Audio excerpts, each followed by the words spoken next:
The three types of Forex traders. Only one type ever makes it. Which one are you? I want to say something that might make you uncomfortable. The reason you're still struggling in Forex has almost nothing to do with your strategy. Let me repeat that, because the entire industry is built on making you believe the opposite. Your strategy is probably fine. Your indicators are probably fine. Your broker is probably fine. The setup you found at 2 a.m. on a trading forum 3 weeks ago, that's probably fine too. The problem isn't what you're doing. The problem is who you're being while you do it. And before you close this video thinking, I've heard this before, stay with me, because today I'm not going to give you a motivational speech. I'm going to show you 3 very specific psychological profiles of Forex traders. I've studied these patterns across thousands of traders, and what I found is this. 2 of these profiles, no matter how hard they work, no matter how much they learn, will almost never make it. And 1 will, almost every single time. The uncomfortable part? Most traders who watch this video will recognize themselves in the wrong profile, and the ones who do something about it, those are the ones who change. So let me ask you something before we go further. Not rhetorically, actually ask yourself right now. Do you know deeply and honestly what kind of trader you are? Not what kind you want to be, what kind you actually are. Because if you don't know that, no strategy in the world will save you. Here's the belief that keeps most Forex traders stuck for years.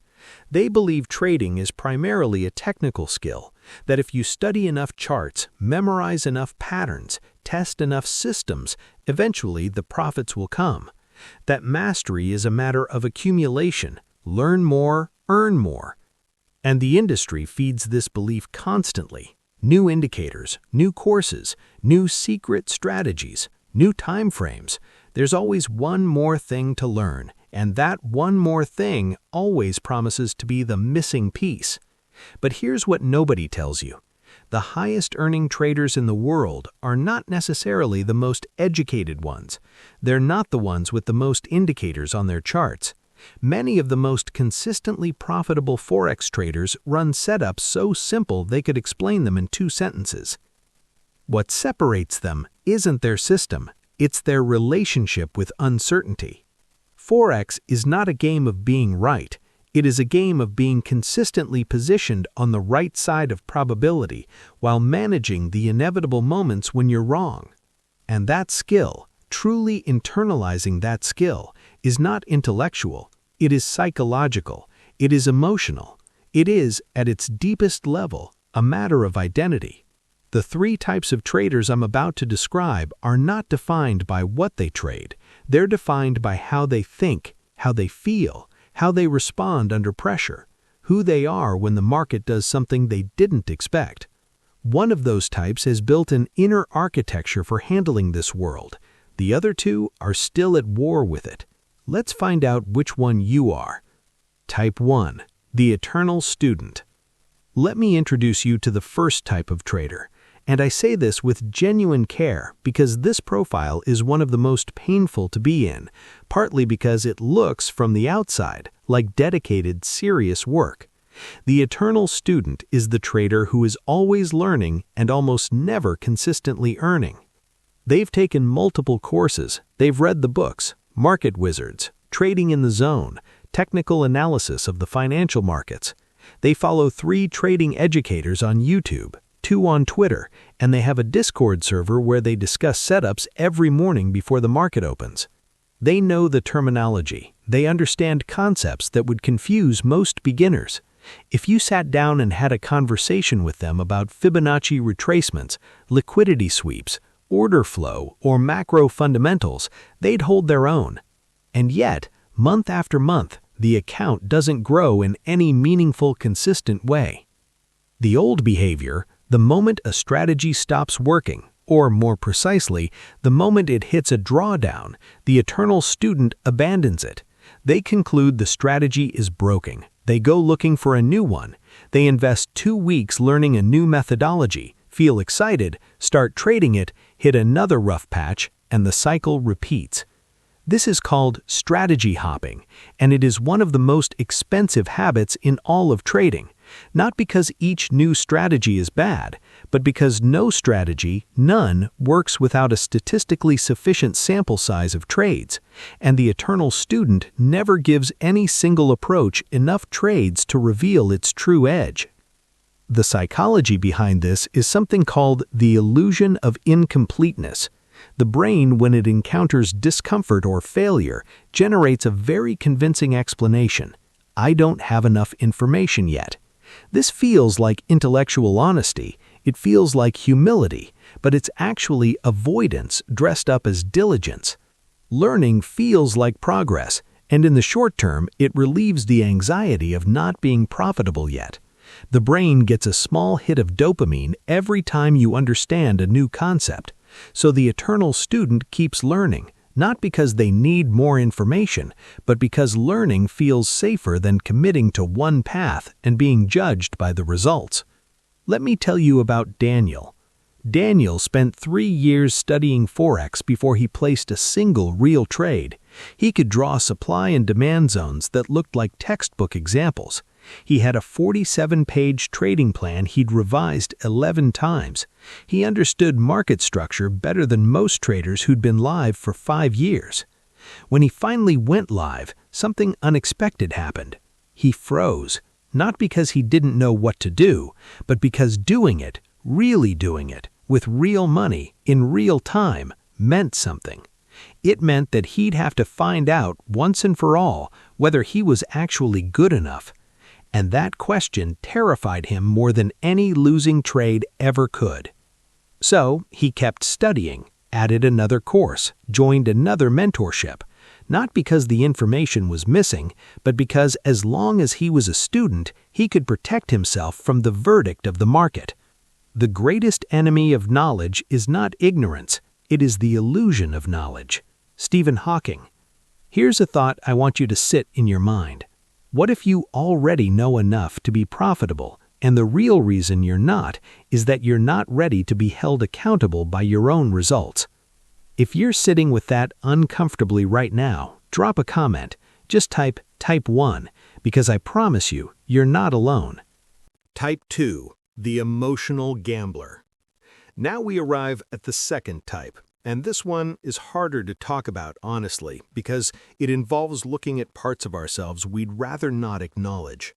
The emotional gambler is not a reckless person. They are not irresponsible in other areas of their life. In most cases, they're actually quite driven, ambitious, and intelligent. But in Forex, they are consistently, almost ritually, undone by their own emotions. Here's how you recognize this type. They have a strategy, a real one. It works in backtesting, it works in demo, but the moment they go live, something shifts. The trades that should be taken aren't. The trades that shouldn't be taken are. Stops get moved, positions get doubled, wins get closed early out of fear, losses get held open out of hope. The old behavior, trading feels like a conversation between them and the market keeps saying things they didn't want to hear. Every loss becomes personal. Every win feels like validation. The P&L isn't a measurement of performance. It's a daily emotional verdict on their worth, their intelligence, their future. The new behavior, the successful version of this person, and yes, this type can transform, learns to make the process the point. The result of each individual trade becomes almost irrelevant. What matters is, was the process followed? Was the plan respected? Was the risk managed correctly? If yes, the trade is a success, regardless of whether it wins or loses. That reframe is not semantic, it is structural. It rewires the entire relationship between the trader and their results. The psychology here runs deep. The emotional gambler is trading with what therapists call an external locus of control.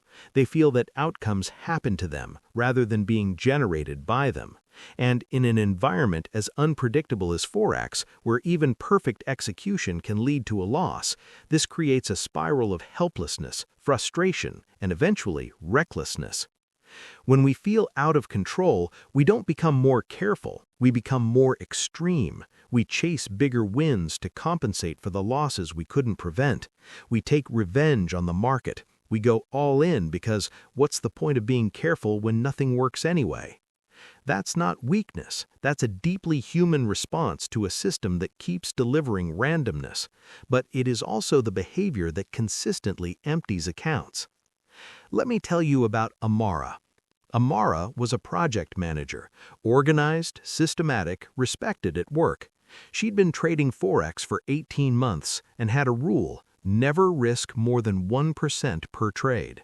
She'd written it on a sticky note on her monitor. She'd said it to herself so many times it felt like a mantra.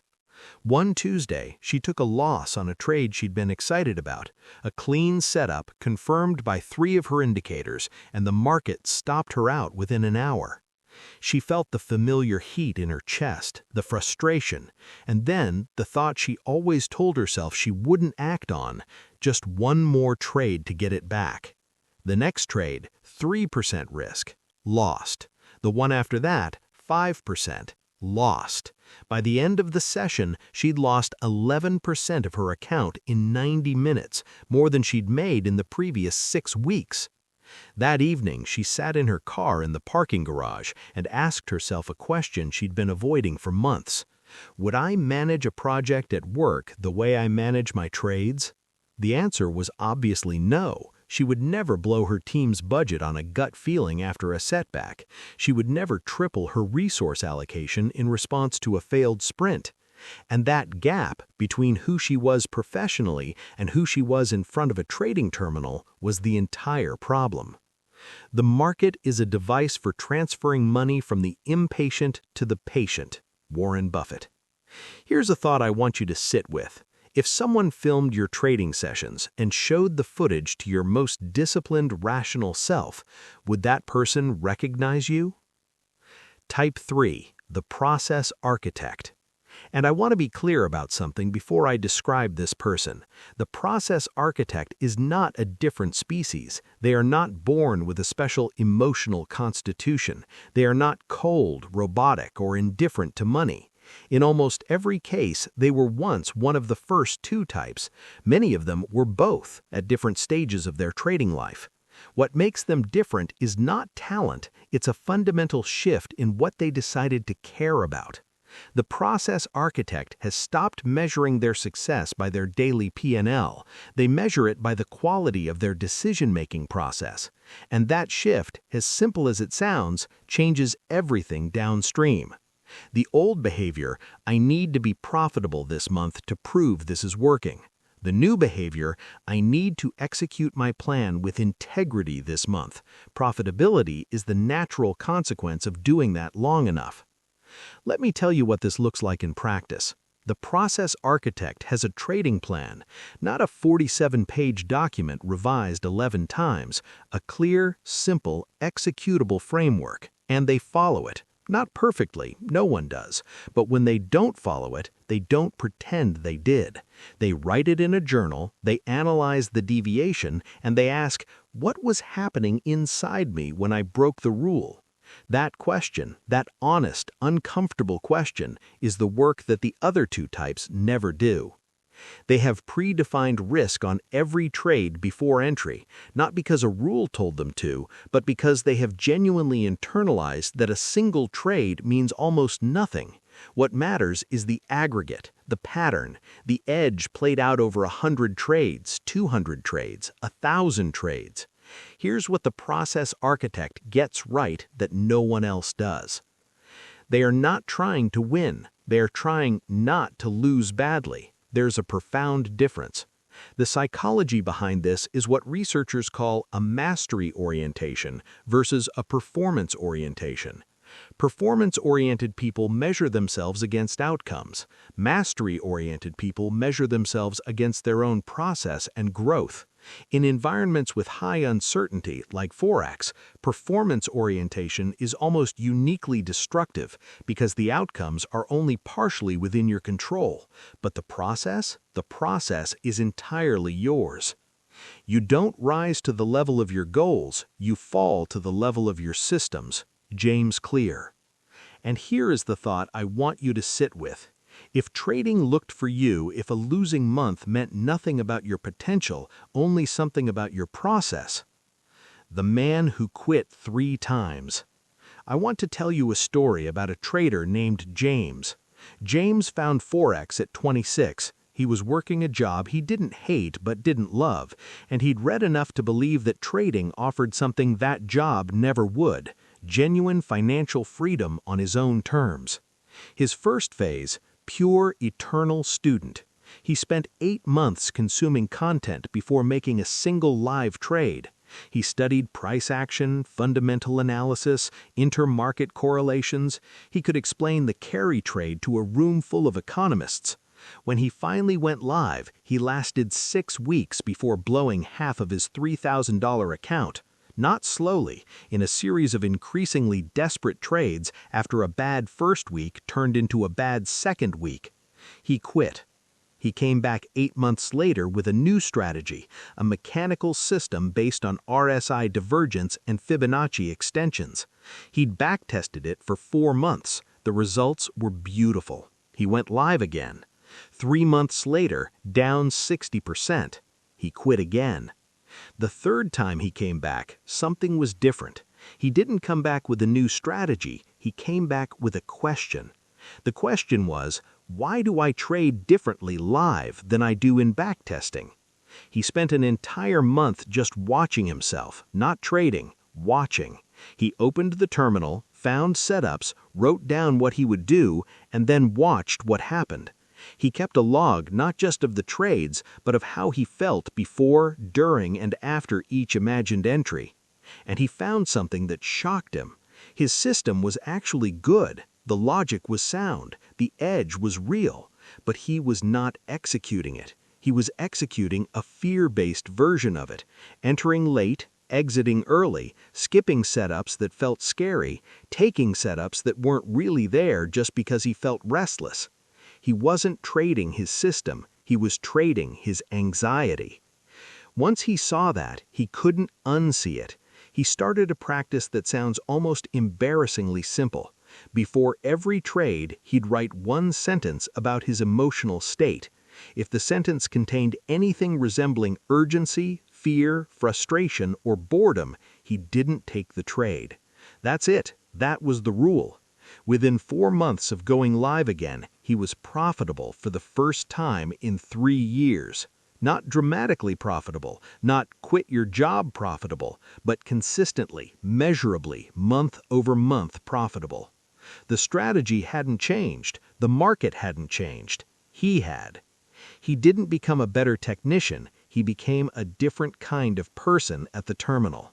That's the story the industry will never sell you, because it doesn't require a $497 course. It requires honesty, it requires patience, and it requires the willingness to look at yourself without the excuse that the strategy, the broker, or the market is the problem. Let me be honest with you about something. Everything I've described in this video, the eternal student, the emotional gambler, the process architect, these are not fixed categories. They are not personality types you were assigned at birth. They are states of psychological development in relation to trading, and you can move between them. You can evolve. But here's what evolution in trading actually requires. It requires you to stop asking, "What should I trade?" and start asking, "Who do I need to become?" The process architect is not someone who figured out the market. They are someone who figured out themselves in the context of the market. They've answered questions most traders never even think to ask. What does a loss mean to me on a deep level? Am I trading for income or for validation? Do I actually trust my edge, or do I just say I do? When I deviate from my plan, what is really driving that? These are not trading questions, they are identity questions, and the answers to them will do more for your account than any indicator ever invented. Imagine becoming a trader who sits down every morning without needing a specific result, who follows a plan with the quiet confidence of someone who knows that process, repeated with integrity over time, always reveals the truth of an edge. Imagine becoming a trader who takes a loss, writes it in a journal, and goes for a walk, not because they don't care, but because they understand with every cell in their body that one loss means nothing about the next trade. Imagine becoming someone who other traders look at and say, "I don't know how they stay so calm." That person exists. It isn't a fantasy. It's a direction. And the distance between where you are and where they are is not measured in knowledge. It's measured in honest self-examination, repeated daily over time. The question sitting underneath everything I've said today is this: are you willing to do that work? Not the chart work, not the backtesting, the real work, the uncomfortable, private, unglamorous work of learning who you are when the market is pushing against you. Because that, only that, is where the real edge lives. We started with an uncomfortable truth. The reason most traders fail has nothing to do with their strategy. And now, at the end of this, I hope you feel something more specific than that. I hope you feel the shape of which type you've been, and, more importantly, I hope you feel the shape of who you're becoming. Here is what I want to leave you with. The traders who eventually make it, the real ones, the consistent ones, the ones who are still trading 5 years from now with accounts that actually grow, they all share one thing in common. At some point, they stopped waiting for the market to change. They stopped waiting for a perfect strategy to appear. They stopped looking for the missing piece in the next course or the next YouTube video. They turned inward, and they did the harder, quieter work.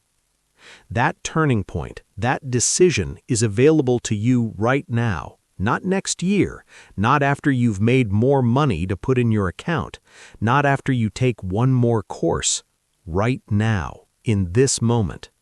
You can decide to be the type of trader who is building something, a process, a discipline, an identity, rather than chasing something.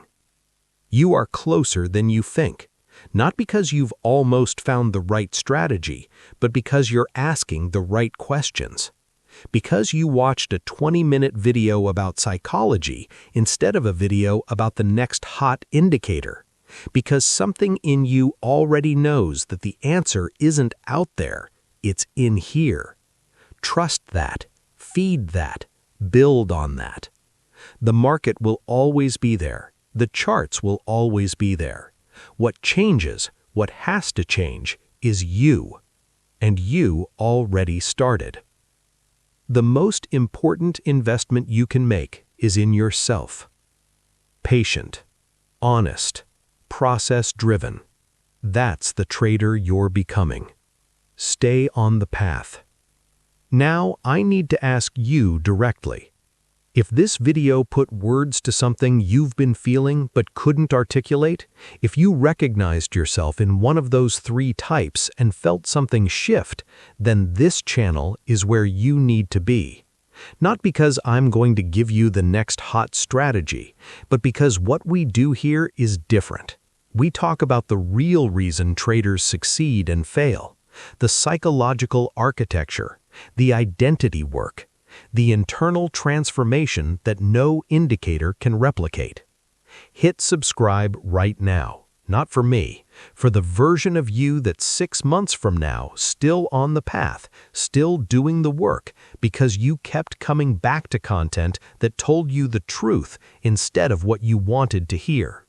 That version of you is worth protecting. Subscribe, turn on notification who's stuck, not because their strategy is wrong, but because they're still looking for the answer in the wrong place. They need to hear this. You needed to hear this. And next week, we're going deeper. I'll see you there.